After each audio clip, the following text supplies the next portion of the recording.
ৰোহিত সোনকাল কৰ চুলাই বিক্ৰী কৰিব যাব লাগে ভগৱান আজি মোৰ স্কুলৰ প্ৰথমটো দিন ধুনীয়া ছোৱালী কেইজনীমান পতাই দিবা আৰু হাগি হাগি দাদা পাদি পাদি মা টিফিনটো ভৰাই দিলানে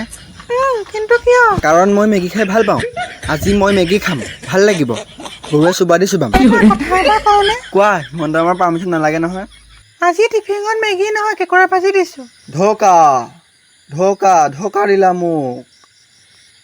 কিন্তু কিয় আলু চেতিয়াৰ দোকান বন্ধ আছিল বাবে মেগী আনিব নোৱাৰিলো মই নাখাওঁ ৰাতিপুৱাৰ পৰা হাগি হাগি পেট চাফা কৰি থৈছিলোঁ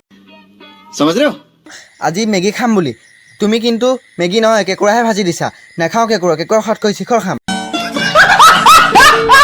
মই ভবাই নাছিলোঁ তুমি ইমান মিছা কথা ক'বা বুলি মৰ্ণিং ক'লা মেগী বনাম কিন্তু এতিয়া কেঁকুৰা দিছা আৰে বেটা তুমি ভালদৰে শুনা নাপালা মই কৈছিলো আজি মেগী নহয় কেঁকুৰা ভাজিম মা তুমি আৰু কিমান মিছা কথা ক'বা ডাইৰেক্ট কৈ দিলেই হ'লচোন মই কি পন বুলি পইচা খৰচ কৰি মেগী আনিব নোৱাৰা কথা ক'বলৈ আহে গাঁতৰ পৰা কেঁকুৰা উলিয়াই ভাজি দিছে মোক তো গাইছ আজি যদি মানুহটো আছিলে যদি ভিডিঅ' চাই ভাল পালে লাইক কমেণ্ট এণ্ড ছাবস্ক্ৰাইব কৰি দিব লগতে সেই ছাবস্ক্ৰাইব কৰাৰ পাছত ঘণ্টাটো বজাই দিব আৰু আজিলৈ তেনেহ'লে বাই বাই অন্য এটা ভিডিঅ' পোৱাৰ আশাৰে জয় এখন